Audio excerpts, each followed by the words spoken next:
Hola, buen día.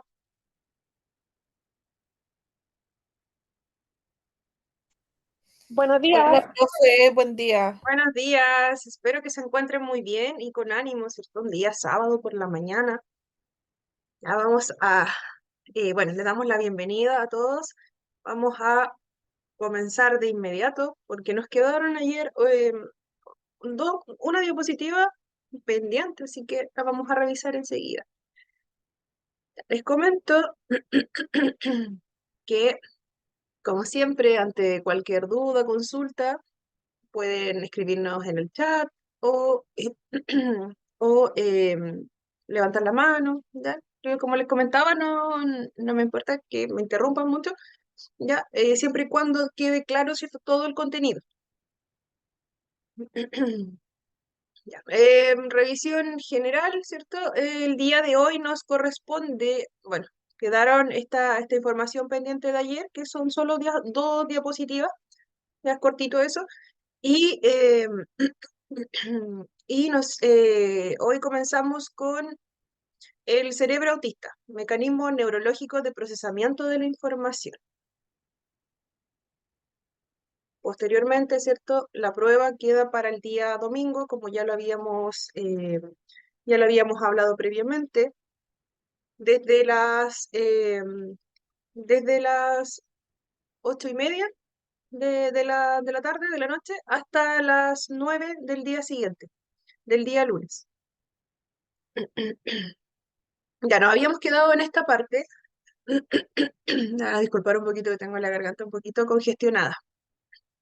Ya nos habíamos quedado, ¿cierto?, en que los niños autistas pueden resistirse a los cambios en la rutina o en el ambiente, tener un comportamiento repetitivo, ya, y tener dificultades para autorregularse, apegos inusuales a ciertos objetos y experimentar ansiedad o retraimiento social.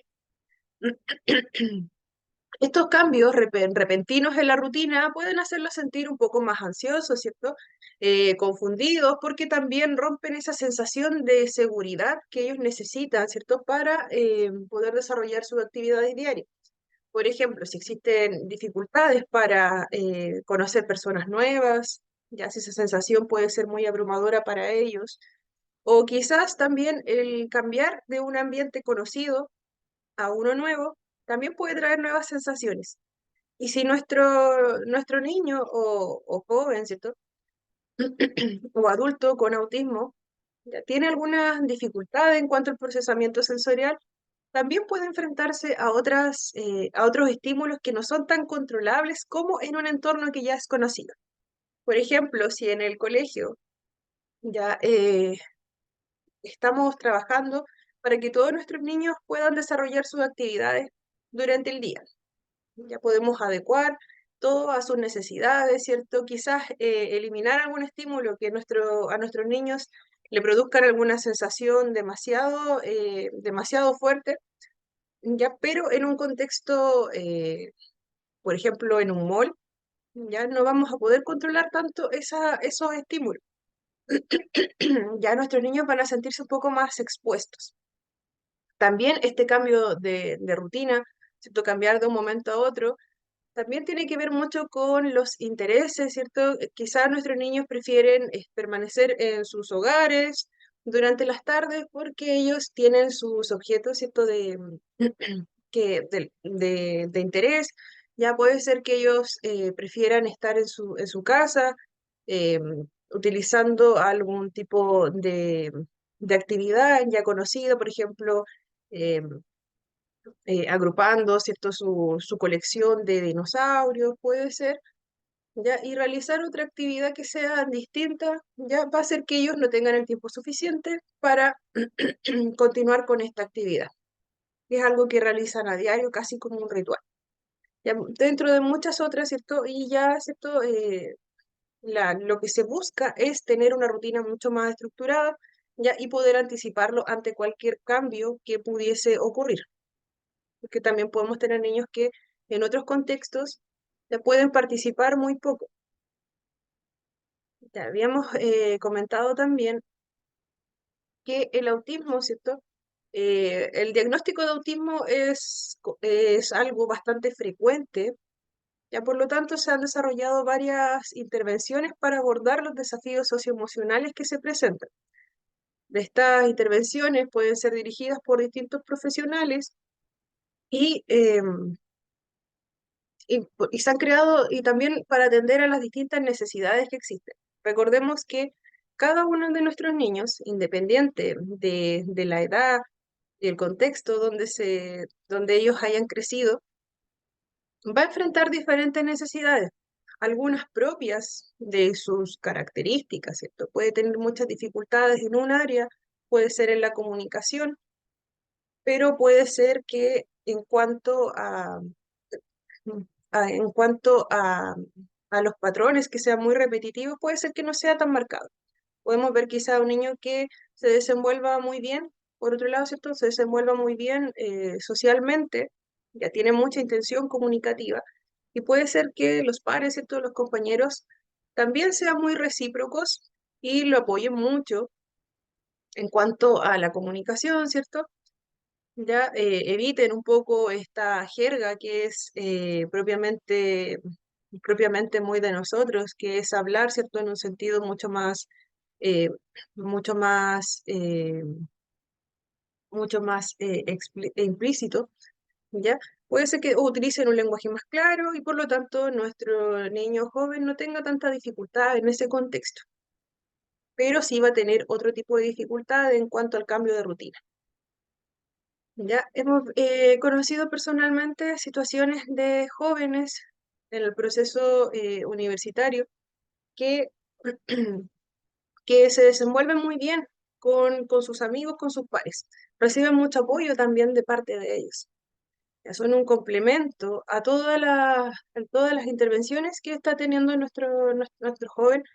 ¿Ya? Y en cuanto a la parte comunicativa, ¿cierto? Logran comprender muy bien las necesidades de esta misma persona.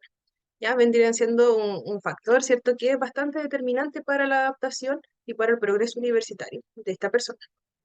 ¿Ya? Pero la dificultad, ¿cierto? Se puede dar porque, claro, como conocemos dentro de un proceso universitario, ya si bien hay una, hay una estructura, ¿cierto? En cuanto a las clases, los trabajos, ya el tiempo libre de esta persona se ve muy comprometido. Ya ahí podría estar la otra dificultad para esta persona. Ya, logra, ¿cierto?, realizar sus trabajos, tiene el apoyo de sus pares. En cuanto a otros aspectos emocionales, ya tiene bastante contención, también familiar, pero su dificultad va por otro lado, va por el tiempo de ocio, ¿cierto?, que puede ser mucho más dificultoso, puede ser que en la misma universidad de pronto ponga alguna actividad que no estaba contemplada, ya ahí vienen las dificultades para esa persona. Sobre las intervenciones comunes para los desafíos socioemocionales relacionados con el autismo, algunas actividades son el entrenamiento de habilidades sociales. Como les había comentado previamente, si existe esta dificultad para comprender estas habilidades emocionales, para poder expresarnos y para poder conocer, ¿cierto?, cómo se siente el otro, esto también se puede trabajar, también se puede potenciar, se puede enseñar a un niño las habilidades sociales básicas. Ya se puede trabajar el cómo hacer amigos, el cómo iniciar una conversación y cómo también atender las emociones de los demás. Ya, pues, se puede potenciar, ya, desde que el niño, por lo tanto, ¿cierto? Desde que el niño es muy pequeñito, se busca que se comiencen a trabajar estas habilidades sociales. ¿Cómo, cierto? Hay muchas formas de hacerlo, pero por lo general el contexto educativo se busca, y también la educación inclusiva busca que se realicen actividades que sean en dúos o en grupos pequeños, y actividades que sean mucho más colaborativas, formulación de proyectos, ya que nuestros niños puedan tener, ¿cierto? Desarrollar estas habilidades también a través de ese tipo de proyectos educativos. También en la terapia también se puede ayudar a nuestros niños a identificar y cambiar estos pensamientos negativos o preocupaciones sociales que puedan existir. Ya, si por ejemplo vemos niños que a veces son muy ansiosos por enfrentarse a un grupo de compañeros, ¿ya? Puede ser que por la parte psicológica se trabaja mucho en la terapia cognitivo-conductual, ya para ayudar, ¿cierto?, a nuestros niños a saber que, ¿cierto?, a no bloquearse antes de enfrentar una situación. Si nuestro niño sabe que mañana vamos a realizar una actividad en grupos, ya que nuestro niño, ¿cierto?, no se adelante y comience a decir, no, no quiero trabajar con ellos porque me voy a sentir así, me voy a sentir así, ¿ya? Entonces se busca que se cambie ese pensamiento y que sea mucho más positivo, ya un poco más abierto a recibir, ¿cierto?, este contacto social. También se utilizan mucho las terapias a través de juego terapéutico. Recordemos que en niños todas las intervenciones que se realizan deben ser a través de juegos, ¿ya? Porque es el interés principal de un niño. Ya no podemos trabajar en un ambiente, por ejemplo, si por ejemplo un psicólogo está trabajando con ellos, que no sea esta atención psicológica tan cuadrada, que sea pregunta, respuesta, ya nunca van a ser así las actividades. Todo se busca que sea a través del juego, de algo que sea mucho más atractivo para nuestros niños. ¿Ya? Y también es muy importante el apoyo familiar que pueda existir. Ya, súper importante. Tenemos familias que son muy comprometidas con con todo lo que implica, lo que es un tratamiento, todo lo que es intervención. También hay familias que no prestan mucho apoyo. Y en cuanto a la intervención, que es al menos cierto, intervención que se realiza por alguno de estos profesionales, si no existe una continuidad por parte de la familia o por parte del colegio, que es donde nuestros niños pasan gran parte del tiempo, ya se pierde un poco el objetivo de estas terapias, de todas estas intervenciones que se están haciendo. También es importante que se trabaje coordinadamente. Si nuestros niños están trabajando con terapeutas y con fonoaudiólogos, ya que existe una coordinación entre ambos, ya que las sesiones idealmente sean entre ambos profesionales, en algún momento que se junten. Ya, pero si no es posible que estén al tanto de lo que está haciendo el otro, ya que también el colegio esté al tanto de qué está trabajando nuestro niño en terapia. Ya, si puede ser que nuestro niño asista una o dos veces a la semana con algún profesional externo al colegio, pero lo ideal también es que estos padres nos comenten en el colegio qué es lo que se está haciendo, ya para que en el colegio también sepamos, ¿cierto? Y podamos apoyar y potenciar eso que se está trabajando. Si se están trabajando favorecer habilidades sociales, ¿cómo lo están haciendo en Vox? ¿Ya? Nosotros lo sabemos también, en el colegio podemos adaptar un poquito las actividades para llevarlas a potenciar esto. La idea es que se generalicen estos conocimientos, estos aprendizajes, más de un contexto. Sobre los consejos para cuidadores. Esta es la otra partecita que nos quedó pendiente. Ya es, todos los niños se benefician del apoyo socioemocional, pero los niños autistas necesitan atención adicional y práctica. Ya. Recordemos que nuestros niños pueden, cuando veíamos el tema de la afectividad, nuestros niños sienten, nuestros niños quieren también sentirse queridos, sentirse amados, pero la forma de demostrarlo puede ser distinta. Ya, eso no significa que no necesiten este apoyo, esta contención, permanecer, ¿cierto?, en un grupo social. Como seres humanos, todos somos sociales, somos seres sociales. Ya en algún momento, aunque nosotros queramos, digamos, no me gusta socializar mucho, pero en algún momento también voy a necesitar el apoyo del otro para realizar alguna actividad o solamente para contarle, ¿cierto?, cómo me estoy sintiendo. ¿Ya? Y también para poder entenderme a mí mismo. ¿Ya? Por lo tanto, ¿cierto? Todos necesitamos este apoyo socioemocional a la edad que sea, ¿cierto? Pero tenemos alguna dificultad, ¿cierto?, para poder demostrar lo que estamos sintiendo, para poder regular quizás lo que sentimos, no sabemos qué estamos sintiendo. ¿Ya? Necesitamos también de una adición que sea adicional, necesitamos también practicarlo mucho más. Esto es lo que ocurre en los niños con autismo. Ya necesitan, ¿cierto?, un poco más de apoyo en estas áreas. Ya, pero sí van a ser muy significativas para todas las etapas que se vengan para adelante. También otro consejo es hacer participar a un niño varias veces al día. Debido a que los niños autistas pueden no iniciar la interacción, es importante que el adulto responsable la inicie. ¿Ya? Como les comentaba, se puede trabajar el iniciar una conversación, el iniciar un contacto con otra persona. Y así nos vemos que nuestro niño tiene mucha dificultad en participar, ya puede ser que si nosotros le enseñamos ya cómo nos podemos acercar. Ya. Recordemos que también existe esta dificultad, ¿cierto?, para poder imitar, ¿cierto? Pero si nosotros le enseñamos esta parte, la potenciamos y la trabajamos, ¿cierto?, a diario, como les decía, es importante ir generalizando los comportamientos. Así, nosotros también lo trabajamos dentro del colegio. Si le apoyamos un poco a nuestro niño para que participe, sin obligarlo claramente. Si vemos que nuestro niño está totalmente cerrado, ya vamos a utilizar alguna forma que sea para que participe.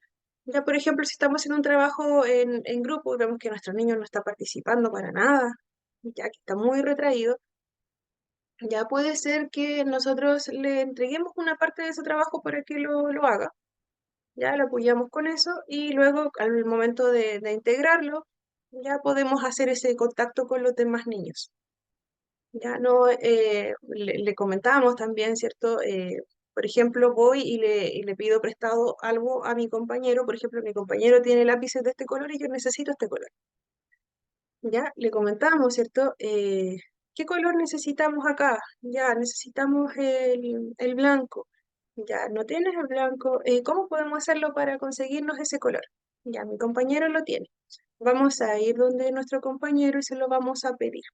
Nosotros somos el ejemplo. Ya nosotros le mostramos a nuestro niño cómo hacerlo. Le decimos, ¿cierto? Compañero Mario, ya. Mario, vamos donde Mario, lo miramos y le decimos, Mario, ¿nos podrías prestar tu lápiz blanco para poder pintar este dibujo, por favor? ¿Ya? Vemos que nuestro compañero claramente nos va a decir que sí, ¿ya? Y nos va a entregar, ¿cierto?, este color que necesitamos. Ya de esa forma vamos haciendo que también nuestro niño participe. Si no lo quiere hacer él, no importa, lo acompañamos. ¿Ya? Pero así, ¿cierto? Le vamos enseñando también cómo hacerlo. Y ya en un momento le va a tocar, ¿cierto?, hacerlo si es que no lo hizo en ese momento. O puede ser que sea su iniciativa, ¿cierto? Y solamente lo acompañemos y con eso sea suficiente. Buen día, María Pía. ¿Ya? Entonces, ¿cierto? Como les decía, si nosotros trabajamos y apoyamos y acompañamos, súper bien. Si lo hacemos solo en el colegio, va a ser un poco más lento, pero también vamos a apoyar. Si se está haciendo solo en la casa y no nos han comentado qué se está haciendo, ya ahí podemos estar un poquito más bajos, pero la idea es practicar mucho este tipo de habilidades. Para fomentar esta referencia social se puede jugar también a la escondida, ya crear un túnel para que el niño gatee y mire por un extremo para animarle, ¿cierto?, a que vaya también hacia allá. Además, juegos de ida y vuelta, como rodar la pelota. Ya es importante realizar este tipo de juegos porque ya, si estamos jugando a la escondida, ya si estamos haciendo un túnel para que el niño vaya hacia el otro lado, le dejamos un juguete al otro lado para que lo alcance, algo que le guste. Ya si estamos eh, dando la pelota, si tiramos la pelota y hacemos que otro se lo tire de vuelta, ya no sé, ¿ustedes se les ocurre que podemos estar trabajando con ese tipo de actividades? ¿A alguien por ahí se le ocurre que trabajamos ahí? Ya, a nadie se le ocurre. Iba a nombrar a alguien, pero mejor lo voy a responder yo. Si estamos trabajando ese tipo de actividades, estamos buscando que Claudia, Que sociabilice. correcto, sí, muy bien. Estamos buscando, ¿cierto?, que sea una actividad que sea compartida. Cero invasiva, ¿cierto? Si le decimos a un niño que o que cruce, por ejemplo, o que lance la pelota de un lado, se la lance a su compañero o nos la lance a nosotros, ¿cierto? Estamos viendo que estamos participando en una actividad en conjunto, ¿ya? Ese tipo de actividades muy sencillas, ¿ya? Estamos provocando un aprendizaje, estamos haciendo que nuestro niño vaya a socializar, ¿cierto? Estamos haciendo una actividad que es compartida, que es algo que muchas veces, ¿cierto?, queda al debe. ¿ya? Porque nuestros niños van a preferir idealmente juegos que son más solitarios. No es el general de los niños, pero la idea es que no estén aislados del contexto social.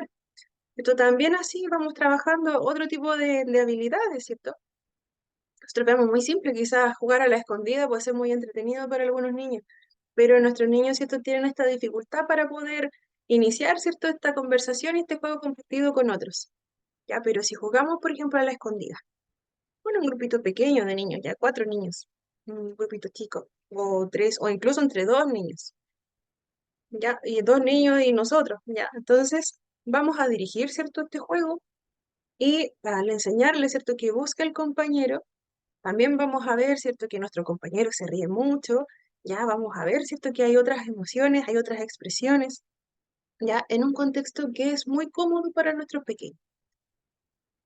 También, ¿cierto?, asegurarse de tener la atención de un niño antes de dirigirse a él, meterse en su línea de visión con el objetivo de su agrado para captar la atención. Ya. Pero, ¿cierto?, siempre buscamos tener la atención de nuestros niños, pero sin sobreestimularlo. Ya, porque podemos provocar, ¿cierto?, algún tipo de regulación, ya tenemos que captar su atención, pero estar atentos ante cualquier señal, ¿cierto?, de que nuestro niño está comenzando a sentirse abrumado o sobreestimulado. Por ejemplo, si nosotros estamos ahí buscando, ¿cierto?, su línea de visión, ya vemos que nuestro niño no hace mucho contacto visual, o su contacto visual es muy bajito. Ya, y nosotros estamos buscando que nuestro niño nos esté escuchando, nos esté poniendo atención. Ya, tenemos que estar atentos a su lenguaje corporal primeramente. Si vemos que nosotros estamos ahí, ¿cierto?, tratando de hablarle, mirándole a la cara, ya puede ser que nuestro niño de pronto corporalmente se vea muy tenso, ya se vea incómodo, ya vemos que quizá aumenta su ansiedad. Vemos algunos niños que quizás tienen alguna estereotipia, que quizás agitan mucho las manos, ya tenemos que estar atentos ante esa señal, porque puede ser que nosotros mismos lo estemos sobreestimulando. Recordemos que el contacto visual puede ser demasiado fuerte para nuestros niños, puede ser un estímulo muy grande.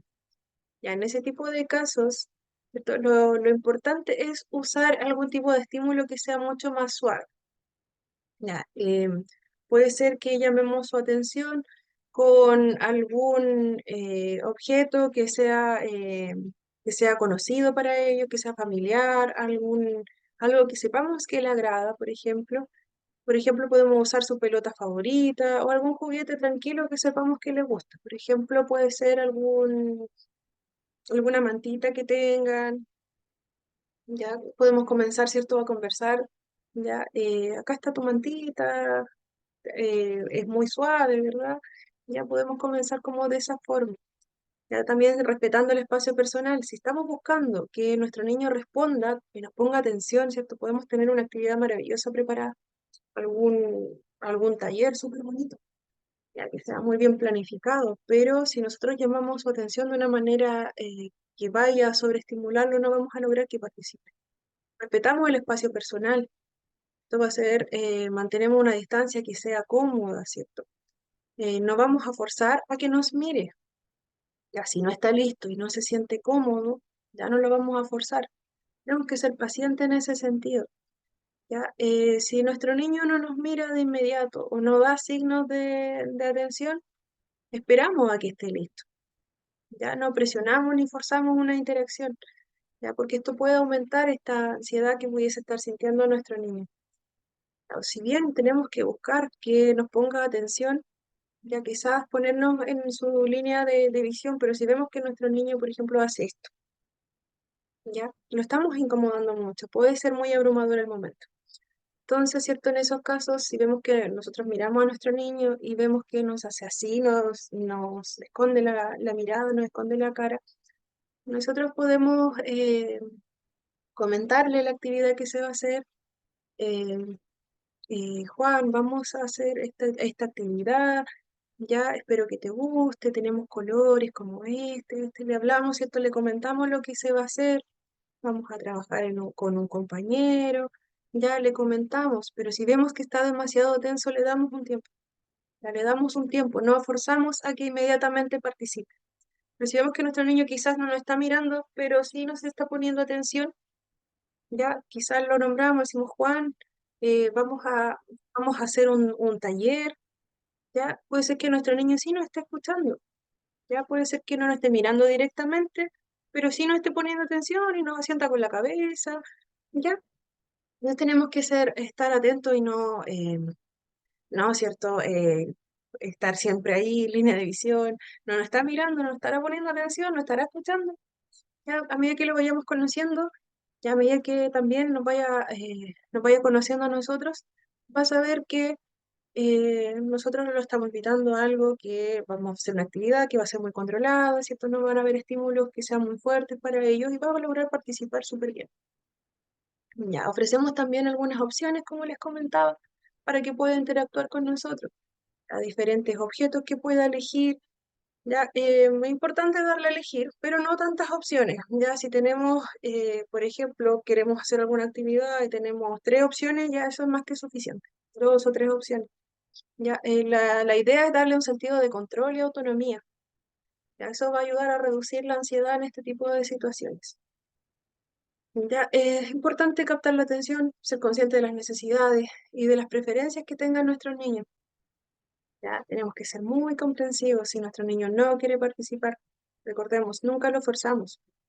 Siempre nos mantenemos en una distancia, ¿cierto? Que sea cómoda para ellos. Nunca vamos a decir, ya, participa, participa, tengo esto, esto, y esto, y esto, y esto. Ya, no tanto estímulo. Ya, con 2 o 3 opciones estamos. Ya, y también es importante fomentar la atención conjunta mediante juegos de toma de turnos o actividades que impliquen la sincronización de movimiento, bailar, saltar, correr, coches, uno al lado del otro. Ya lo habíamos nombrado ayer igual. La atención conjunta, ¿cierto? Es cuando una o más personas comparten su atención por el mismo objetivo o la misma actividad en común, ya al mismo tiempo. Ya cuando 2 personas están interesadas, ¿cierto? En lo mismo, prestan atención en conjunto, ¿cierto?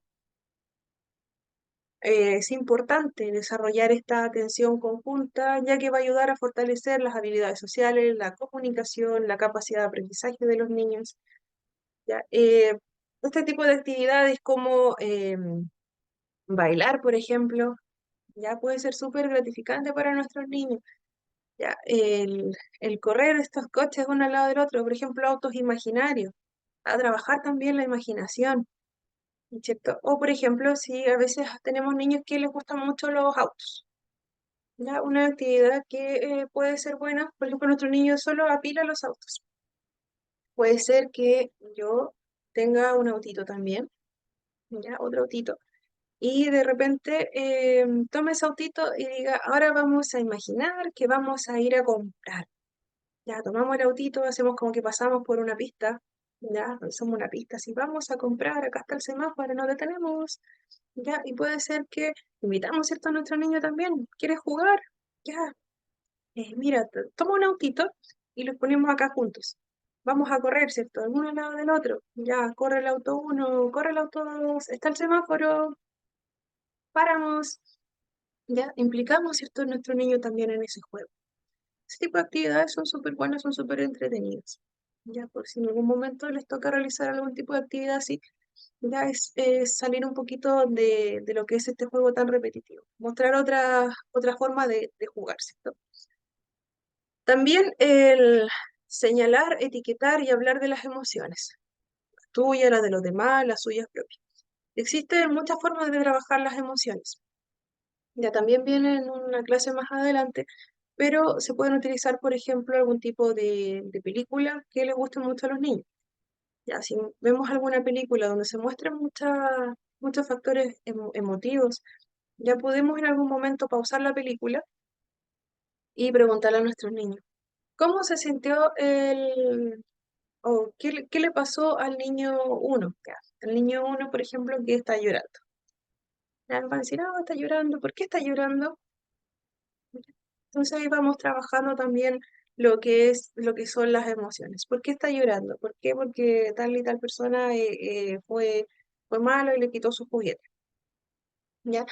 Em, a nosotros nos ha pasado que nos sentimos como este niño, a veces nos ha pasado que lloramos y nos quitan algo.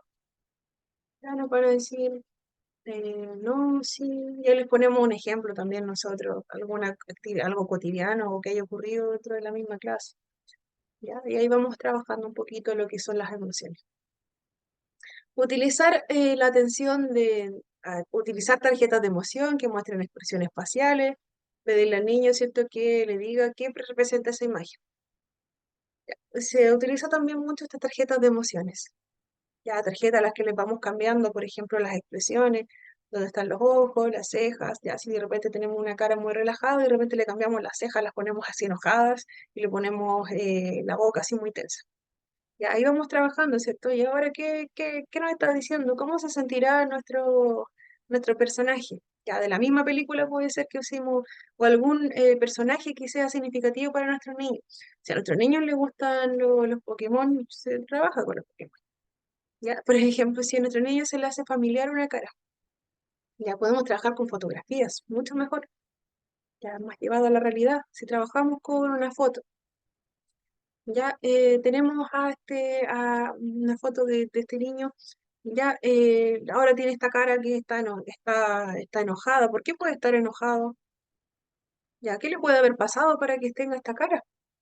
Ya ahí vamos, ¿cierto?, trabajando ese tipo de actividades. Para niños de 2 años y medio o más se usa la simulación para que el pequeño se acostumbre a jugar con otra persona.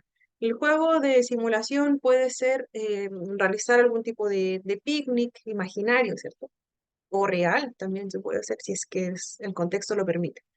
Por ejemplo, si hacemos algún tipo de picnic, ya algún niño, ¿cierto?, va a hacer un sándwich imaginario, ya algunos pueden fingir que estamos comiendo, ya que estamos compartiendo los alimentos, ya necesito ponerle mayonesa, ya alguien me presta la mayonesa, ya simulación, solamente para implicar, ¿cierto?, a otros pequeños.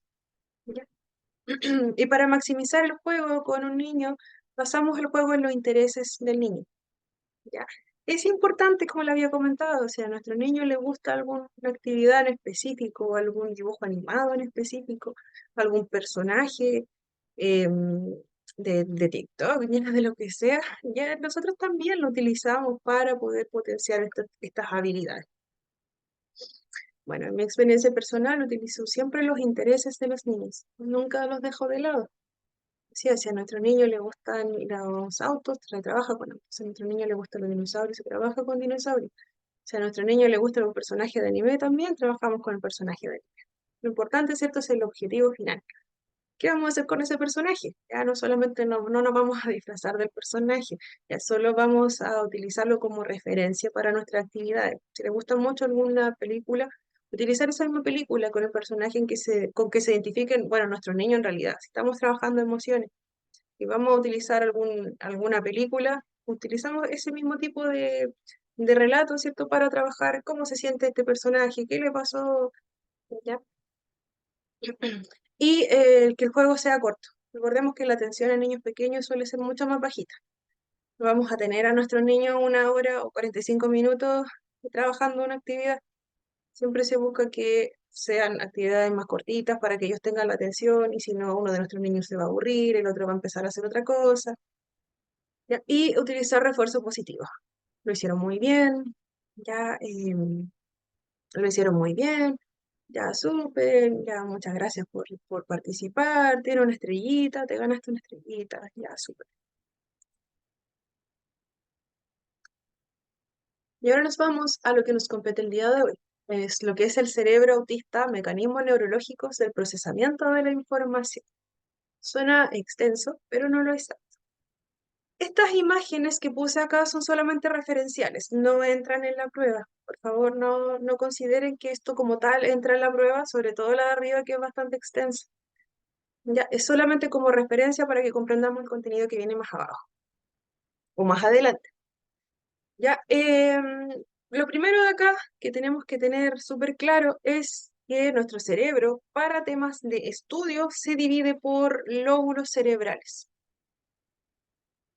Primeramente, les voy a mostrar un video igual sobre esto, pero primeramente, ¿cierto? Lo importante es saber cómo aparece, ¿cierto?, en la imagen de abajo, que nuestro cerebro se divide en dos partes. Primeramente, el hemisferio izquierdo y hemisferio derecho. Imaginamos esto, una línea acá, nuestro cerebro dividido, derecha, izquierda. Ya. Y aparte de eso, también se divide en lóbulos, que son, ¿cierto?, estos giros que tenemos. Ya, todos estos giros tienen una función específica para fines de estudio, recordemos. No significa que una parte de nuestro cerebro trabaje sola, sino que va a requerir también de la información del otro lado, y todo un proceso. Ya, pero son partes que se dan por específico para cada una de las funciones. Tenemos el lóbulo frontal, lóbulo temporal, occipital y parietal. Con eso tenemos que quedarnos con esta división que es como la de los hemisferios y esta división en estos 4 lóbulos. Hay bibliografía que habla de muchas más divisiones, ya hay partes como la amígdala que van, otras partes que van por dentro, ya hay funciones para cada una de las partes muy específicas, pero nosotros nos vamos a enfocar solamente en lo que está acá. Para eso les voy a mostrar un video. Un video que es muy corto, bueno, igual es no es tan largo. Ya, así que vamos a pausar aquí un poquito la grabación. Ya, ahora sí, ya pudimos ver, ¿cierto?, las funciones de cada uno de estos lóbulos cerebrales. Ya, por si no quedó tan claro, ¿cierto? Cada una de estas, principalmente la división, ¿cierto? El hemisferio derecho-izquierdo, ¿cierto? Y la separación por funciones de cada uno de los lóbulos. El lóbulo frontal, ¿cierto? Está como el control de la conducta, la toma de decisiones.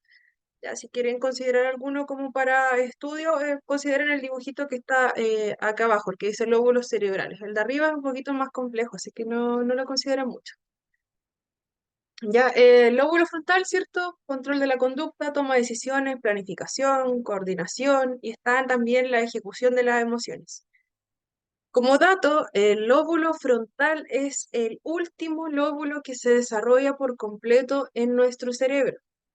Ya, vean, comparen, ¿cierto?, la función que tiene, que es súper importante, cómo nosotros controlamos nuestra conducta. También están las funciones ejecutivas. Ya, las funciones ejecutivas son, por ejemplo, cómo nosotros nos controlamos ante cualquier situación. Por ejemplo, si tenemos una situación donde nos llaman la atención, ¿cierto? Hicimos algo súper malo y nos llaman la atención y nosotros, ¿cierto?, a través de esta zona ya sabemos cómo podemos reaccionar. Puede ser que nosotros ya como adultos nos contengamos, ¿cierto? Quizás ya ya estábamos trabajando y quizás no cumplimos con alguna actividad que era súper importante, que tenía que ser entregada hoy, y a nosotros se nos olvidó. Y puede ser que nos llamen la atención por eso, ¿cierto? Porque se nos olvidó y estaban todos súper preocupados porque no van a tener ese material disponible para la clase, ¿ya? Y dependían de nosotros, ¿ya? Entonces, esta zona del cerebro ya nos va a ayudar, ¿cierto? Nos va a ayudar a dar una respuesta. Puede ser lo más coherente, ¿cierto? Pedir las disculpas pertinentes, ¿cierto? Decir, me disculpas, ya, lo olvidé completamente, lo siento, voy a hacer esta otra actividad en este momento, o si alguien me pudiese ayudar con esta parte y yo al bloque siguiente hago lo que tenía que hacer, lo hago súper rápido en ese ratito, y ya tengo la mitad del trabajo hecho, así que solamente me falta esto y lo concretamos. Ya, esa sería una función, o sea, sería una respuesta, es como lo más esperable posible. Ante una situación, nosotros no lo hicimos bien. Ya, pero si nuestro lóbulo frontal, ¿cierto? Nuestra corteza prefrontal no estuviese trabajando de una manera coordinada, ¿ya? O no estuviese bien configurada, por ejemplo, digámoslo así. Ya puede ser que nuestra respuesta sea, no me interesa, no lo hice, no me importa, que me echen, ¿ya? Entonces, ¿cierto? Esa zona del cerebro es la que se encarga, y así pueden haber muchas otras respuestas, ya, es la que se encarga, ¿cierto?, de darnos, de planificar, ¿cierto?, muy rápidamente, controlar también nuestro temperamento y nuestras decisiones. Si entregamos una respuesta de esa forma, como la última, ¿cierto? Ya sabemos lo que viene más adelante, probablemente nos despidan, nos desvinculen, ¿cierto? Por ese tipo de irresponsabilidad y además por, por la respuesta que dimos, que en realidad no corresponde, ¿verdad? Pero como nosotros sabemos, ¿cierto? Ya bueno, hemos aprendido y nuestro cerebro también está desarrollado, ya podemos dar una respuesta que nos pueda salvar de esa situación. Es como les decía, como dato, me veo muy oscura, la verdad no sé por qué, no sé qué ocurrió. Ya, como les comentaba, es la última zona del cerebro en formarse al 100%. Bibliográficamente, la corteza, el lóbulo frontal, sobre todo la parte que es más, que está más hacia la frente, el lóbulo prefrontal, me voy a mover un poquitito para ver qué ocurrió con la, con la iluminación. Ya, el lóbulo prefrontal ya es la última zona que se termina de formar y aproximadamente la literatura dice que a los 21 años, algunos hablan de un poquito más, recién termina de formarse esa zona. Es sumamente importante, ¿cierto?, para la toma de decisiones. Por eso podemos ver también que quizás algunos niños más pequeños, ¿cierto?, tienen dificultades en cuanto al control de la conducta. Podemos ver niños que a veces, ¿cierto?, tienen mucha ira y la demuestran, ¿cierto?, la demuestran sin mucho control. Ya voy a mover aquí un poquito, la verdad no sé qué ocurre, que me veo muy oscura. Ya, pero em, en general, ¿cierto? De nosotros, a la medida que vamos creciendo, ¿cierto? Se va estructurando mejor esta zona, vamos entregando mejores respuestas, más acertadas, también vamos regulando nuestras emociones.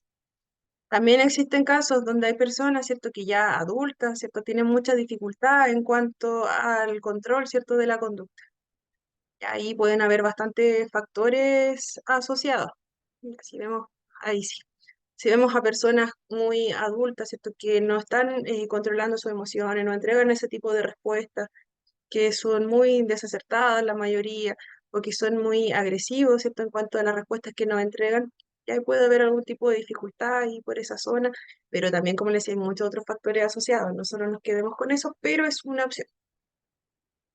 Por otro lado, el lóbulo temporal, ¿cierto?, nos aporta con el aprendizaje, la memoria, la audición también. El lóbulo,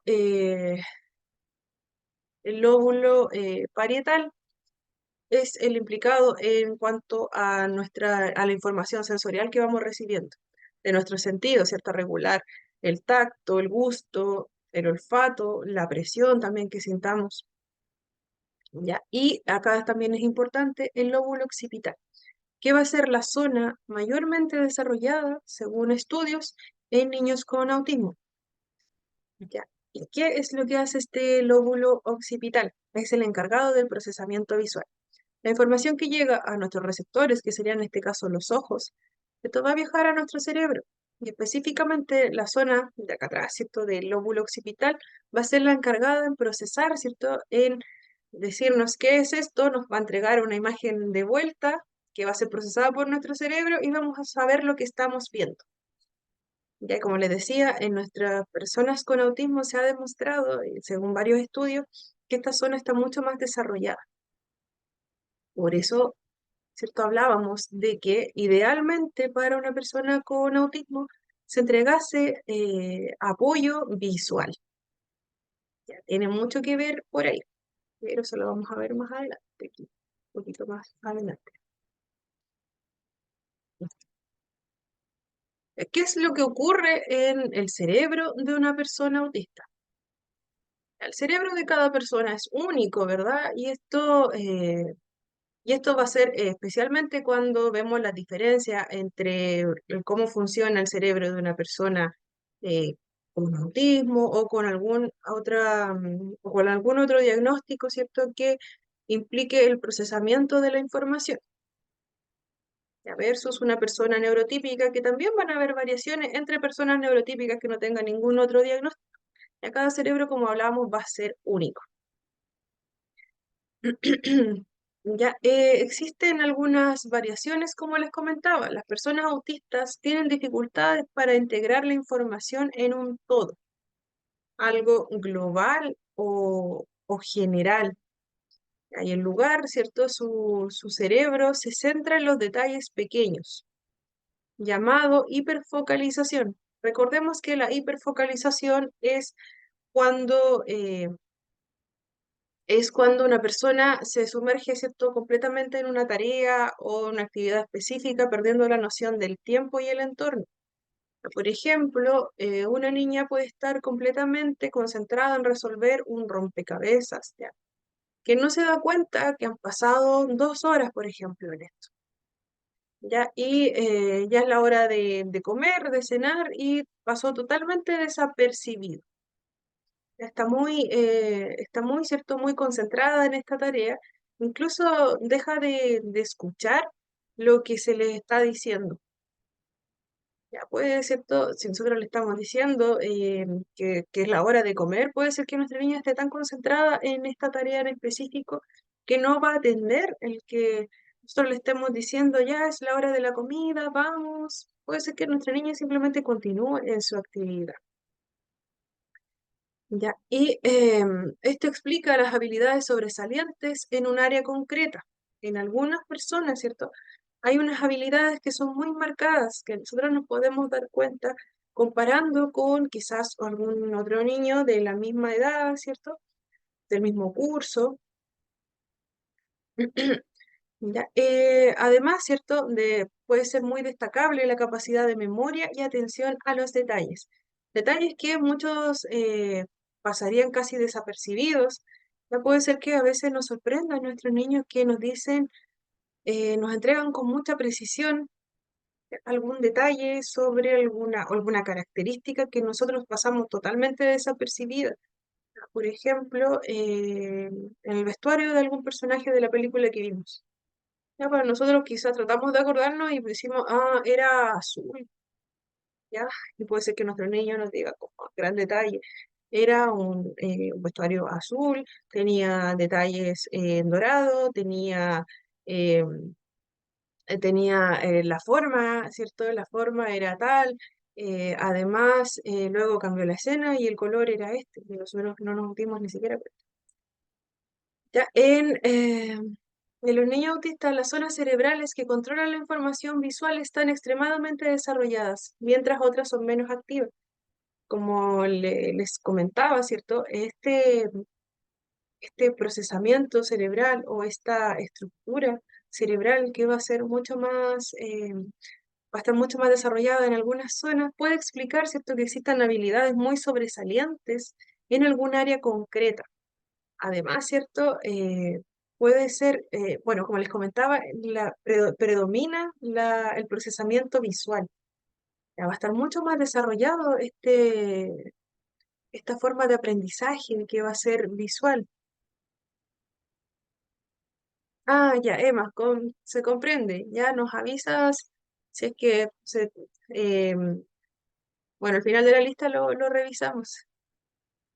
Entonces, ¿cierto? Tenemos a nuestros niños que, ¿cierto? Si nosotros les entregamos la información quizás de manera auditiva, ya le comentamos, ¿cierto? Alguna actividad, puede ser que a nuestro niño le cueste un poco, ¿cierto? La instrucción, seguir la instrucción. Pero si nosotros le explicamos, ¿cierto? Lo mismo, pero además agregamos información visual, puede ser que nuestro niño lo complete sin ninguna dificultad y de hecho sea muy sobresaliente en esa actividad que está realizando. ¿Ya? Por lo tanto, ¿cierto? Tenemos a niños que son mejores en tareas visuales. Ya, según estudios científicos de la Universidad de Montreal, ¿cierto? Hay muchos otros estudios, solamente acá nombramos este, que recogieron datos durante 15 años sobre la forma cómo funciona el cerebro autista, ¿ya? Y la forma distinta y la variación, ¿cierto? Que existía comparado con otros cerebros. Ya se encontró que ¿cierto?, que el área de la parte posterior del cerebro que procesa la información visual está mucho más desarrollada que en otros cerebros, ¿cierto?, de los otros niños en el estudio. Esto claramente podría explicar, ¿cierto?, que los niños sean mejores en estas tareas que son visuales. Por ejemplo, dibujar de memoria imágenes que sean muy precisas y detalladas, ¿ya? Pero también, ¿cierto? Existen dificultades en otras áreas. Por ejemplo, en interpretar las expresiones faciales. ¿Ya? Por ejemplo, tenemos a nuestros niños que ponen mucha atención a los detalles, ¿cierto? Visualmente atienden muy bien a toda la información, la procesan súper bien, súper rápido comparado con los otros niños. Pero si estamos trabajando otra actividad que sea sobre las emociones, sobre cómo me siento, ya podemos ver que existe mucha dificultad. También existen dificultades en la toma de decisiones y en la planificación. Ya también va a ser distinto el proceso. ¿Ya? Y claro, hay dificultad en interpretar otras cosas, ¿cierto? Recordemos y quedémonos con eso. Ya vamos a ir a un pequeño break porque me acabo de dar cuenta de la hora. Y volvemos en 15 minutos. Ya nos pasamos en uno. A las 11:16 estamos de vuelta.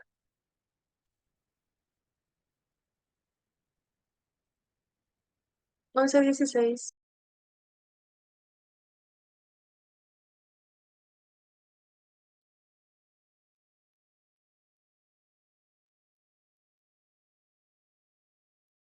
Ya estamos de vuelta. Son muy rápido el tiempo. Ya, aquí vamos. Sí, Ya, súper. Continuamos entonces.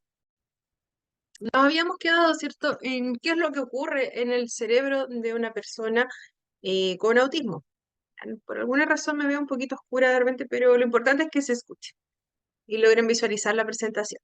Ya, como les había comentado, existen variaciones en cuanto al funcionamiento cerebral debido a varios estudios. Acá solamente nombramos uno, ¿cierto?, que nos dice que ¿cierto? Bueno, este estudio igual fue súper relevante porque se desarrolló durante 15 años, ya es un periodo bastante extenso, y se demostró que existía un predominio del funcionamiento cerebral en el área occipital, que es el área, ¿cierto?, encargada del funcionamiento cerebral, del cómo procesamos lo que vemos.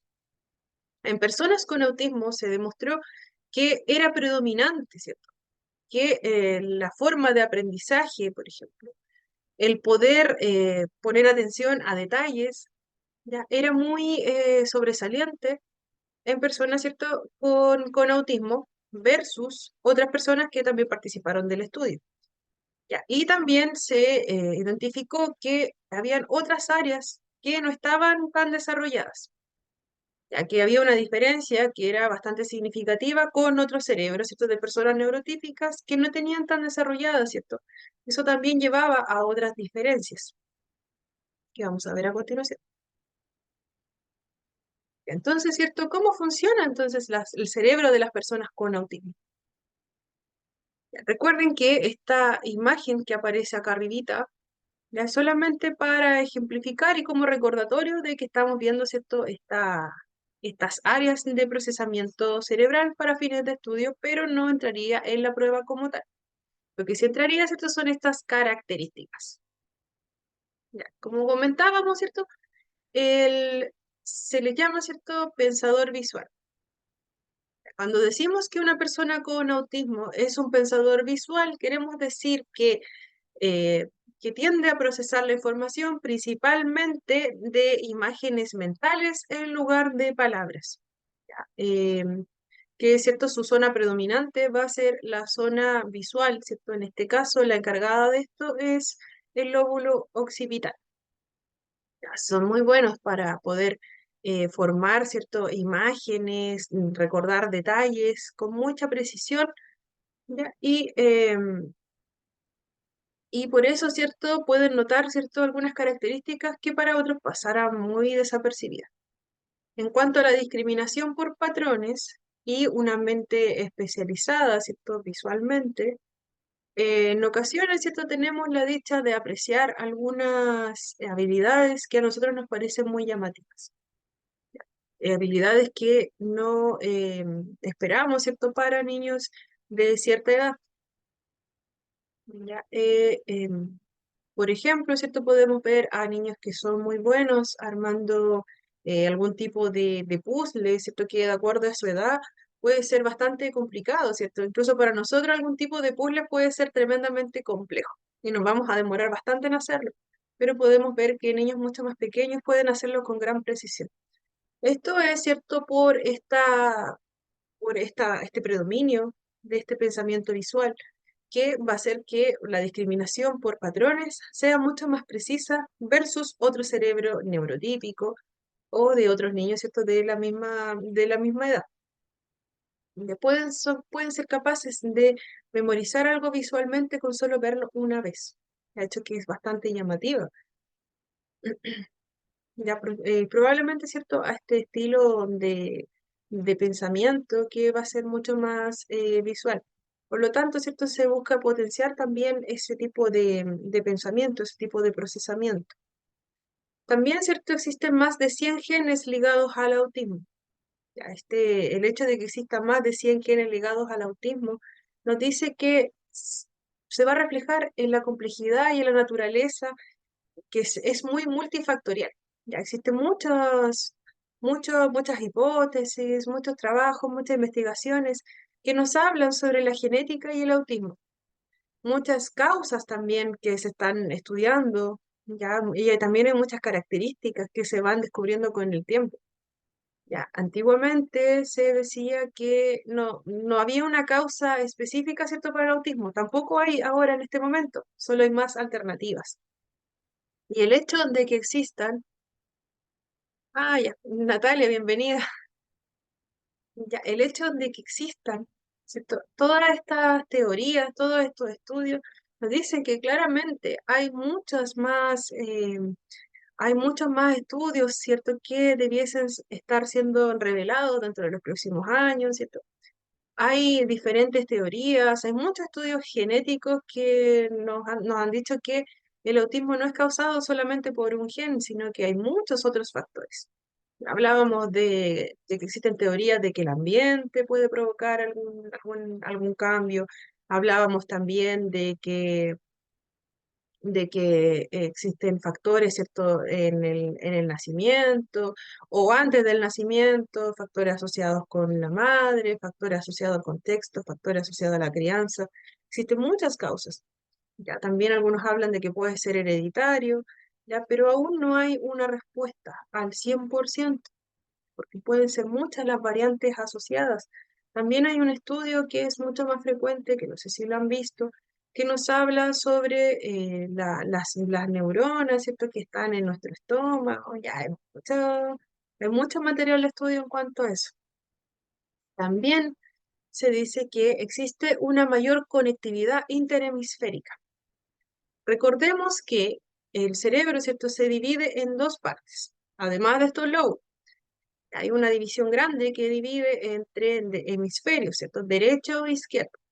Y para que estos dos hemisferios logren comunicarse, ¿cierto? Hay una estructura dentro que se llama el cuerpo calloso. Ya, este cuerpo calloso está dentro de nuestro cerebro y hace que se unan ambos hemisferios. Imaginemos que es algo así que está acá al medio. Me parece que se me cortó la cabeza. Ya, es algo así, ¿cierto? Que está dentro de nuestro cerebro que va a unir ambos lados, derecho e izquierdo. Y sobre esto, ¿cierto? Está esta masa que es la que vemos en la imagen, ¿cierto? Que es la que se divide por cada zona específica, que sería ya la corteza, la parte más externa. Entonces, ¿cierto? Se conectan estos dos hemisferios y se van coordinando las funciones de ambos lados, ¿cierto? Derecho e izquierdo, además, ¿cierto? Las funciones específicas de la zona externa. Al que exista una mayor conexión interhemisférica implica que pueda haber una conexión mucho más rápida, una transferencia de información que va a ser mucho más fluida, ¿cierto? De un lado a otro, muy, muy, muy, muy rápida, comparada con otro cerebro. ¿Ya? Entonces, cuanto mayor sea esta conexión, más veloz va a ser la respuesta del comportamiento, ¿cierto? En base a la función, ¿cierto? Si nuestra respuesta es motora, conductual, emocional o cognitiva, ¿cierto? De pensamiento. Ya, nuestro cerebro va a funcionar mucho más rápido. Esta mayor conexión podría influir en cómo las personas con autismo procesan la información, posiblemente afectando también en algún momento la percepción sensorial o cognitiva. Si tenemos un cerebro que funciona así de rápido, ya, son teoría y de acuerdo a estudios. Tenemos un cerebro que funciona muy, muy rápido, ya que la información se traspasa, ¿cierto? Rapidísimo. Ya puede ser que también sea relacionado con el procesamiento sensorial, que la respuesta que nuestro cerebro da, ¿cierto? A esa sensación sea mucho más rápida. Por lo tanto, ¿cierto? Hay más dificultad en el regular esa sensación. ¿Ya? Eh, por lo tanto, ¿cierto? Puede que ese procesamiento de información sea de una manera no tan típica como lo que estamos acostumbrados, lo cual, ¿cierto? Podría explicar diferencias en el comportamiento y en estas habilidades que son observadas en el autismo. También, otro punto importante que nos dice que los niños autistas presentan un área del cerebro con mayor tamaño. Se ha visto que según varios estudios que algunos niños con autismo presentan un mayor tamaño en ciertas áreas del cerebro, especialmente en los primeros años de vida, comparado, ¿cierto?, con el desarrollo de la masa cerebral de un niño, ¿cierto?, de la misma edad. Esta observación se ve mucho más en áreas que participan, ¿cierto?, en las zonas de desarrollo social, en la comunicación y algunas zonas del lóbulo temporal. Ya no existe una razón exacta sobre el tamaño, sobre, ¿cierto?, el por qué sería este tamaño, ¿cierto?, aumentado en algunas zonas del cerebro. Ya, sin embargo, algunas teorías sugieren que podría deberse a una sobregeneración de neuronas, ya que quizás pueden haber muchas más neuronas que en otros niños de la misma edad, o quizás no hay un proceso que se llama poda neuronal, que cuando nuestros niños nacen, ya tienen muchas, muchas, muchas neuronas, muchas más, ¿cierto?, que un adulto. Ya, y a medida que nuestros niños van creciendo, existe un proceso alrededor de los 2 años donde eh, muchas de estas neuronas simplemente se eliminan. Ya, se eliminan, ¿para qué? Para que nuestros niños, ¿cierto?, queden solamente con las que van a utilizar, ¿cierto? El funcionamiento cerebral se acomoda, ya no va a necesitar todo este montón de neuronas. Aproximadamente a los 2 años, ¿cierto? Estas otras neuronas que son de bebecitos se mueren. Es un proceso normal, es un proceso natural que va a servir para que las que sí van a continuar, ¿cierto? Las que sí nos van a servir para el desarrollo, ¿cierto? Y nos van a acompañar hasta más grandes, en su mayoría, ¿ya? Y se formen, ¿cierto? Estas redes que van a ser mucho más sólidas, ya van quedando menos neuronas. Ya es normal que las otras mueran, porque si quedan ahí, ¿cierto? Ya van a necesitar más conexiones. Recordemos que cada neurona debe conectarse con otras, haciendo sus redes, ¿cierto? Y eso va a hacer que, ¿cierto?, que luego puedan procesar toda la información, ¿cierto? Cumplen su trabajo, llevan información hacia un lado, llevan hacia el otro, nos dan una respuesta. Entonces es natural que se mueran estas otras. Pero también se dice que en el caso de personas autistas también es una posibilidad que este proceso de poda neuronal no ocurra al igual que en otros niños de la misma edad. Puede ser que muchas más de estas neuronas se queden en el cerebro. Ya, por lo tanto, eso también va a interferir va a hacer, ¿cierto?, una diferencia en cuanto al funcionamiento cerebral futuro. Ya, también, ¿cierto?, existen diferencias en cuanto al contacto visual. Por norma general, los niños con trastorno de espectro autista tienden a evitar este contacto ocular, desviar la mirada, como habíamos comentado. Eso se debe generalmente a que este contacto ocular puede ser demasiado estresante, lo pueden ver como algo negativo, pueden percibirlo como una señal social que es casi abrumadora. Ya, y también puede influir en en el captar, ¿cierto?, de lo que está sintiendo el otro. Recordemos que nosotros entregamos mucha información a través de nuestro rostro, a través de nuestros gestos y sobre todo a través de nuestros ojos. También existe una mayor sensibilidad olfativa. Algunos, según varios estudios, ¿cierto? Encontraron que niños con autismo ajustaban su respuesta olfativa mucho más rápido, ya, mucho más rápido a algún cierto estímulo, versus niños, ¿cierto? Neurotípicos que, por ejemplo, si los exponían a un aroma que fuera desagradable, los niños sin autismo rápidamente se retiraban de ese estímulo, ¿ya? Versus otros niños con autismo que se les presentaba ese mismo olor desagradable y ellos permanecían un poco más, ¿cierto? Eh, Tomando, ¿cierto? La información de ese estímulo específico, ¿ya? También existieron muchas diferencias en cuanto a otros aromas que eran más agradables para algunos, para nuestros niños con autismo, ¿cierto? Quizás no lo sentían tan agradable, ya quizás ellos rehuían un poco de ese tipo de aromas. Así que en cuanto a lo olfativo, ya si tenemos niños que de pronto hay aromas que no les provoca cierto rechazo, tenemos que poner mucho ojo porque a veces puede ser que nuestro perfume, ya que para algunos es muy agradable, para nosotros también, para ellos sea una información demasiado fuerte. Ya tenemos que tener mucho ojo con eso, porque a veces puede ser que nosotros no le agrademos a algún niño y no sabemos el por qué. Puede ser que sea nuestra voz, algo que no podemos controlar tanto, ¿cierto? Quizás el tono lo podemos controlar, pero la voz en sí es muy difícil, ¿ya? O también puede ser que algún color que vistamos, o también puede ser nuestro propio aroma, ya quizás un champú que utilizamos, ya, o quizás nuestro propio perfume, así que tenemos que estar atentos ante eso igual, porque hay muchas diferencias en cuanto al procesamiento olfativo. También, ¿cierto? Como ya lo habíamos nombrado, existe una mayor conectividad en este cuerpo calloso, ¿cierto? La parte que une ambos hemisferios. Ya significa que esta comunicación e intercambio de información entre los dos lados del cerebro ya va a ser mucho más, puede ser mucho más rápida. ¿Ya? Y también, ¿cierto? Existen distintos estilos de transferencia de información.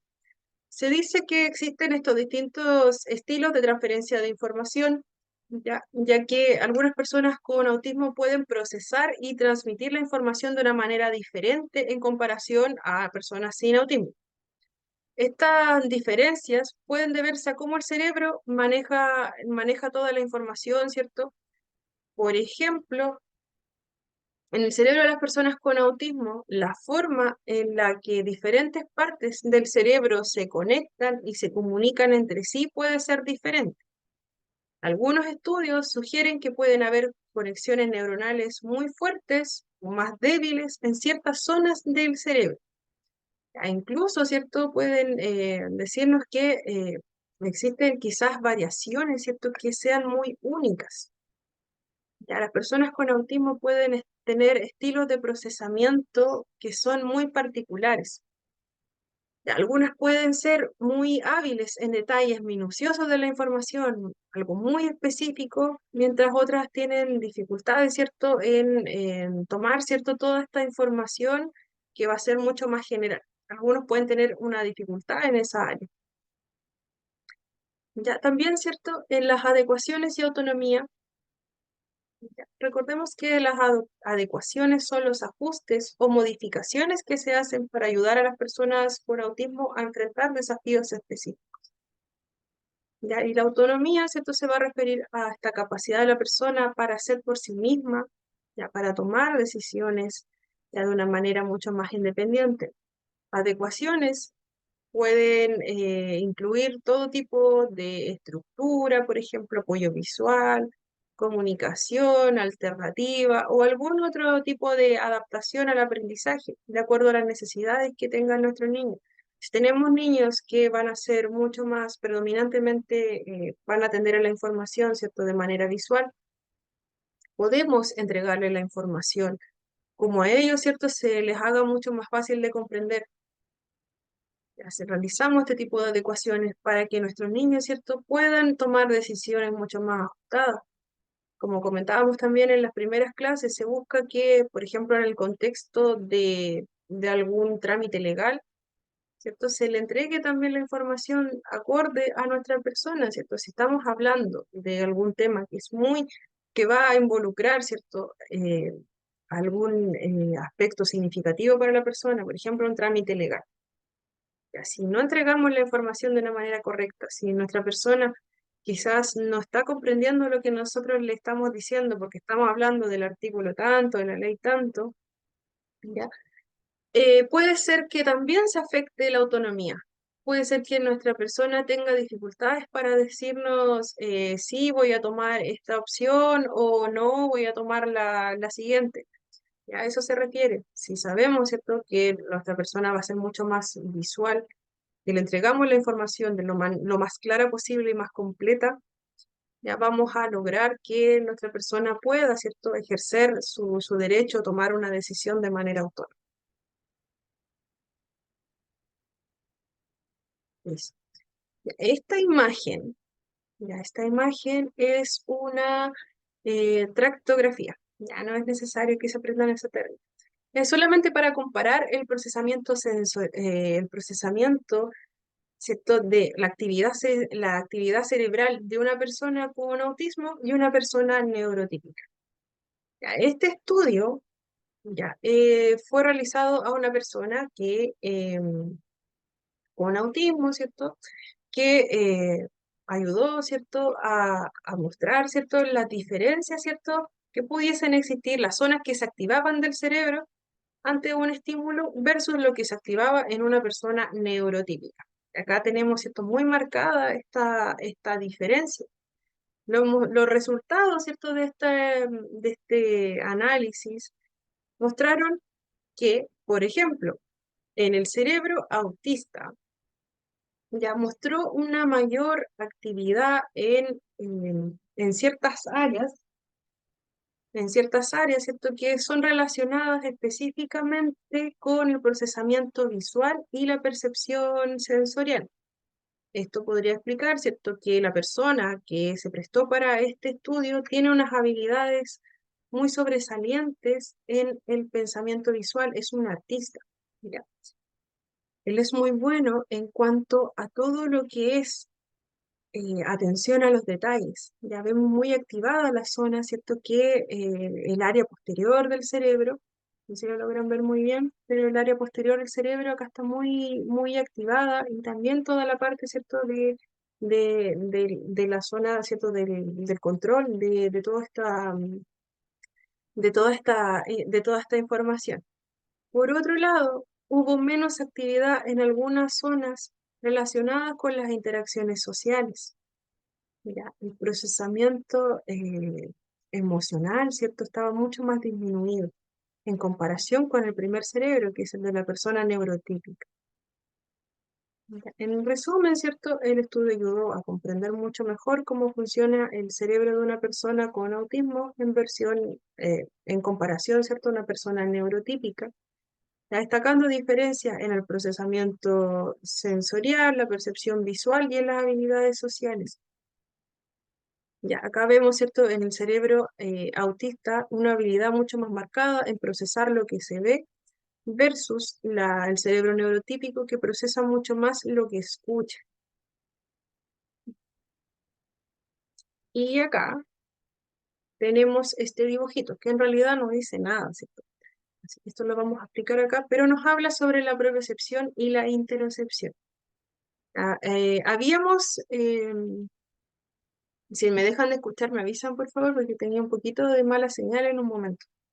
Ya. Si nosotros conocemos, ¿cierto? Básicamente que existen 5 sentidos, ¿cierto? La vista, el oído, el olfato, el gusto y el tacto. Estos son súper importantes, ¿cierto? Para adaptarnos a a todos los estímulos que nos entrega el mundo diario. Pero además de estos 5 sentidos, existen muchos otros. Ya, existen ya como 11, 12, ya, pero los más conocidos, ¿cierto? Siguen siendo los 5 que ya conocíamos. Además, este que aparece acá, que es la propiocepción, también la interocepción, ya, que son súper importantes porque la interocepción es el sentido en cómo nosotros sentimos lo que está sucediendo dentro de nuestro cuerpo. Nos ayuda a percibir cosas como la frecuencia cardíaca, ¿cierto? Cómo está latiendo nuestro corazón, cómo sentimos nuestra respiración, cuando el aire, ¿cierto?, ingresa a nuestros pulmones, si nos concentramos, ¿cierto?, y tomamos aire profundo, vemos que nuestros pulmones, ¿cierto?, se llenan de aire. También nos sirve la interocepción para conocer cuándo tenemos hambre, cuándo tenemos sed, y otras señales, ¿cierto?, que nos digan de repente que nuestro cuerpo no se está sintiendo tan bien. Por ejemplo, si nos duele la cabeza, ya el sentido de la interocepción es el que nos está diciendo que nos duele la cabeza porque es algo interno de nosotros. Si tenemos dolor de estómago, también. Por otro lado, tenemos la propiocepción, que esta propiocepción es un sentido que nos va a ayudar, ¿cierto?, a cómo nosotros, cómo se siente el cuerpo. ¿Ya? Nos ayuda a saber cómo se siente, dónde están nuestras partes del cuerpo, cómo se están moviendo. Por ejemplo, si nosotros en este momento cerramos los ojos, ya, y nos concentramos en nuestra postura, ya, si cierro los ojos, sé que estoy sentada, ¿cierto? Que tengo mis pies en el suelo, sé que tengo una mano arriba, no alcanzan a ver, pero estoy apoyada, ¿cierto? Estoy en el apoyabrazos de la silla. Claro, generalmente uno no nota tanto esto porque estamos concentrados en otras actividades, pero esta propiocepción, ¿cierto? Es el sentido que nos ayuda a saber dónde está nuestro cuerpo, en qué parte está nuestra mano, por ejemplo, sin ni siquiera mirar. Ya. Estos dos sentidos van a ser súper importantes, ¿cierto? Porque nos van a ayudar a mantenernos equilibrados, coordinados y mucho más conscientes de lo que está sucediendo dentro y fuera, alrededor de nuestro cuerpo. ¿Ya? Esto funciona casi automáticamente, ¿cierto? Nosotros no estamos pensando todo el tiempo en dónde están mis pies, ¿cierto? Sabemos que estamos pisando la tierra, lo hacemos inconscientemente, ¿ya? Pero es importante también favorecer en nuestros niños, ¿ya? Estos sentidos. También existe otro que es muy importante y que ayuda mucho, que es el sentido vestibular. No aparece acá, pero es súper importante. El sentido vestibular es cómo nuestro oído se coordina, ¿cierto?, internamente para saber la posición de nuestra cabeza en el espacio. Súper importante para mantener el equilibrio. Pero acá, ¿cierto?, volvemos. Estrategias para favorecer la interocepción.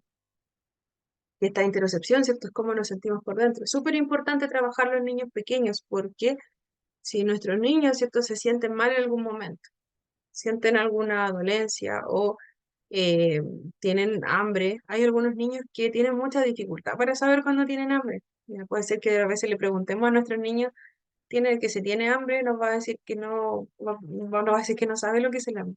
Ya pasa mucho en algunos niños. Ya, pero un ejemplo sería trabajar la respiración.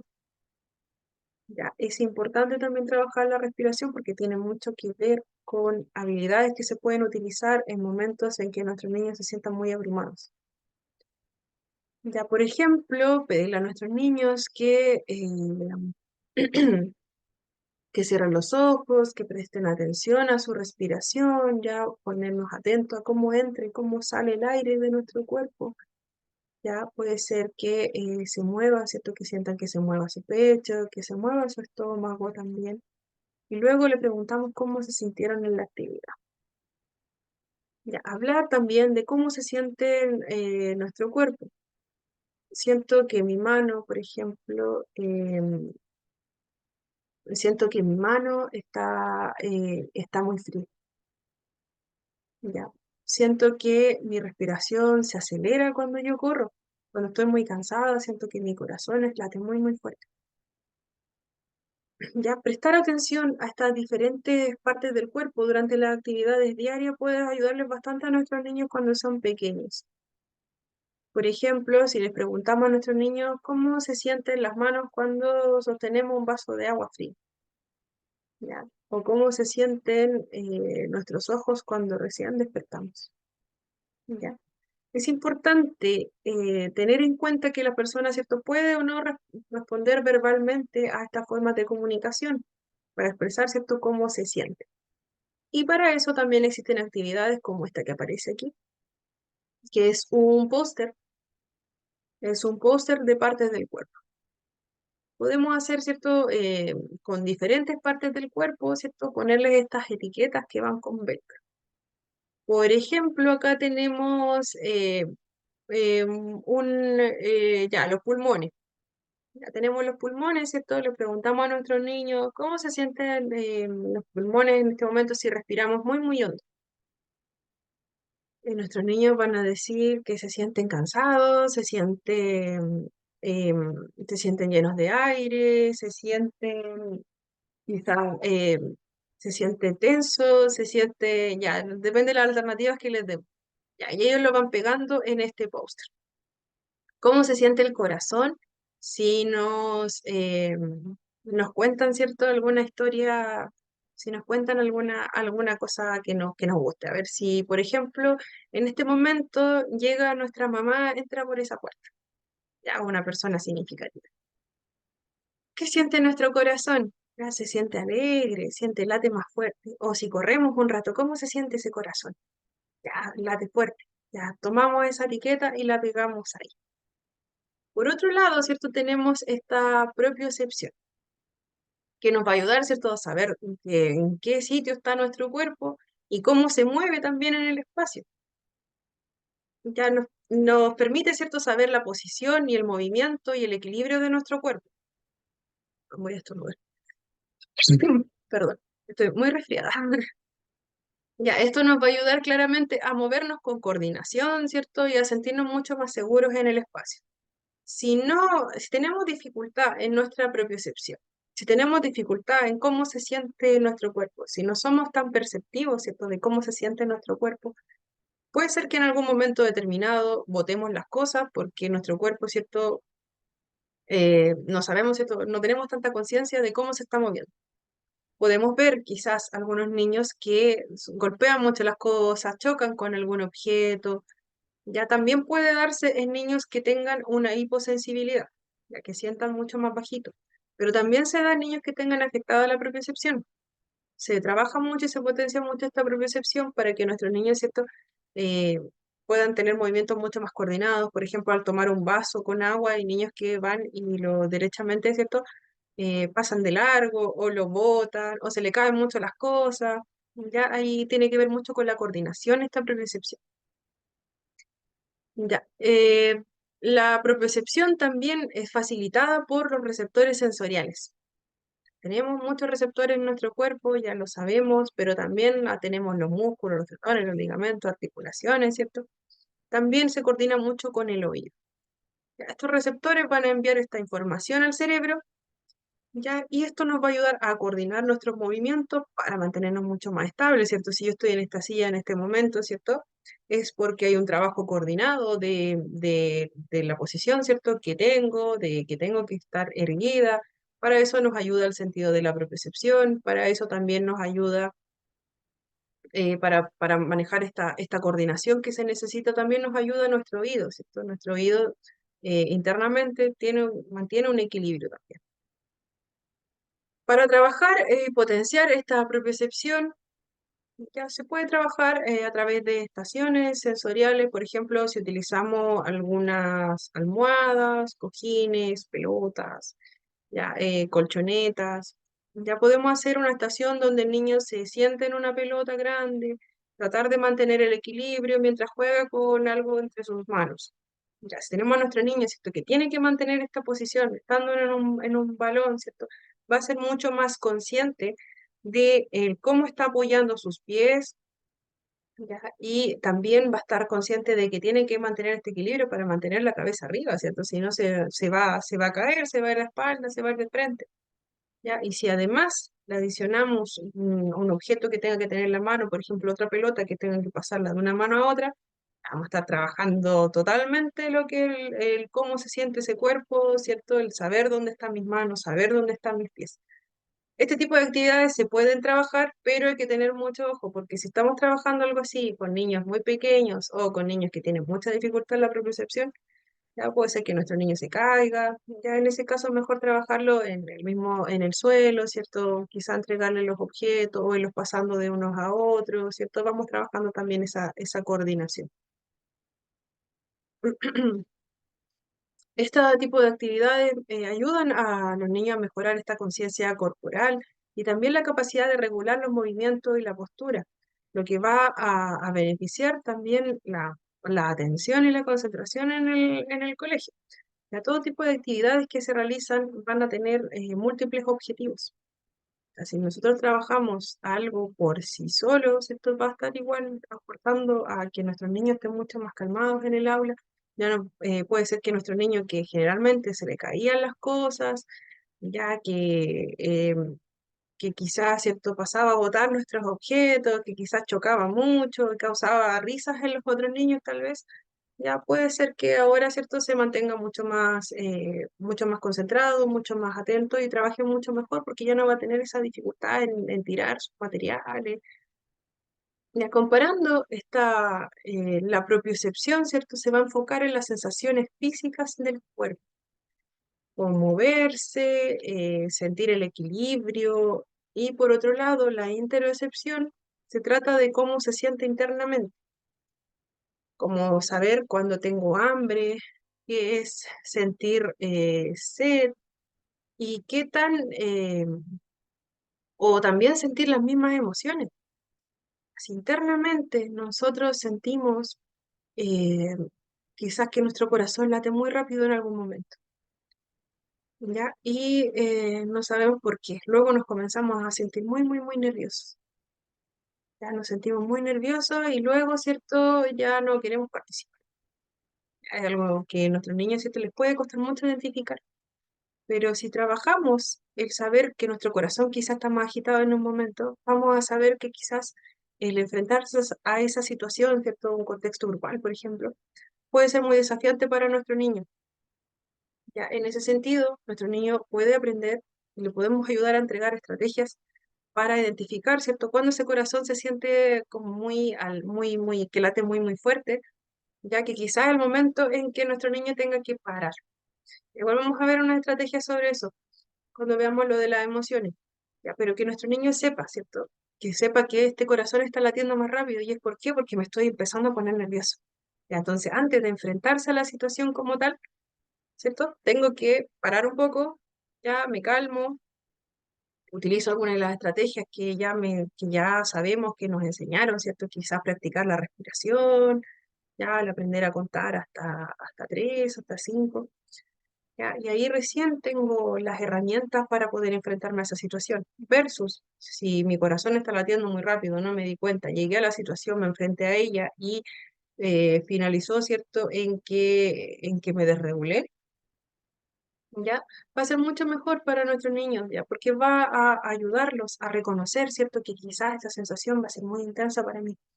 Emocionalmente me voy a sentir quizás muy sobreestimulado en algún momento. ¿Ya cómo lo sé? Porque sentí que mi corazón estaba latiendo más rápido. Ya es súper bueno también para trabajar las técnicas, ¿cierto?, de relajación. Así nuestros niños saben que reconocen, ¿cierto?, que llenando estos pulmones de aire, ya ellos van a poder practicar, ¿cierto?, esta respiración. Ya también les va a ayudar a sentirse mucho más calmados, ya para ponerlas en práctica más adelante.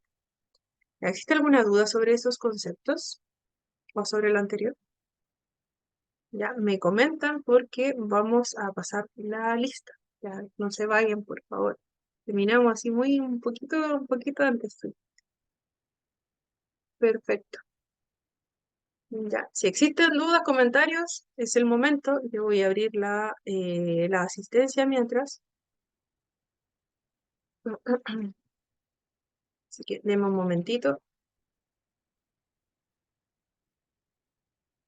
Aprovecho de darle la información de que va a estar disponible la evaluación el día de mañana a las 8:30. A las 8:30 de la tarde va a estar disponible la evaluación y el plazo máximo es hasta el lunes a las 21 horas. Si alguien tiene dificultades para ingresar por cualquier situación específica, ya, bueno, me lo puede comentar. Y también está la posibilidad de rendir evaluaciones atrasadas el día, bueno, el días posteriores a la finalización del módulo. Ya recordemos que hoy es 25. Ya recordemos que está esa posibilidad abierta, pero siempre va a ser después, ¿cierto?, de que finalice el módulo. No hay alternativa de realizarlo antes por decisión de la administración directa. Así que pueden rendirlo, pero posterior a la finalización del módulo, ¿ya? Y ahí, ¿cierto?, pueden optar a la nota máxima. Ya no se preocupen por eso. Denme un segundito, por favor. Y ahora sí. Ahora sí. Tengo aquí una pequeña dificultad técnica, pero no se preocupen, como terminamos un poquitito antes, se puede... Ah, acá está. Hoy es 25. Pasa rapidísimo la asistencia. Ya, Claudia Acuña. Presente. Gracias. Emma Arzola.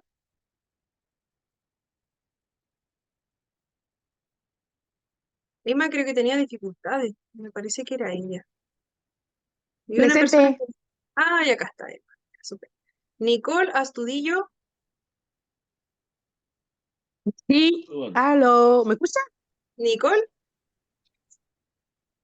Ya, súper. Nicole Astudillo estaba presente. Bernardita Calderón.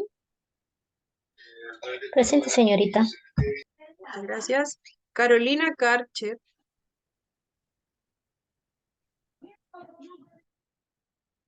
Carolina. Cintia Carrizo. Presente. Gracias. Pía Catalán.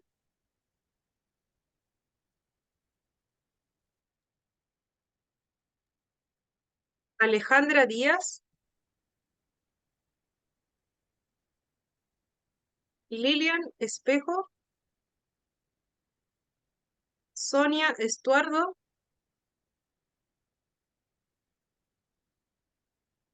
Darling González. María Lara.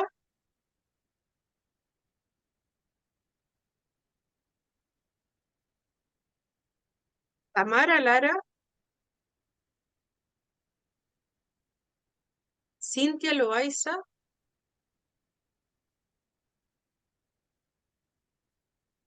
Natalia Morales.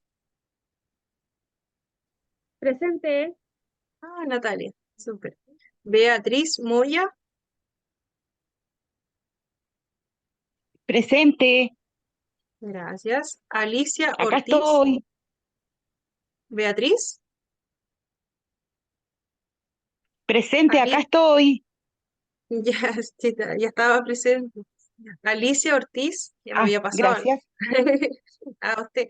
Alicia Ortiz.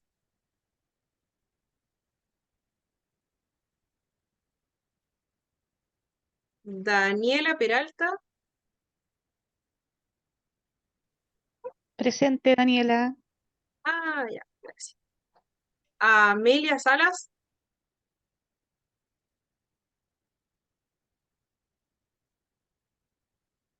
Vicky Salazar. Presente. Gracias, Vicky. Catherine Silva.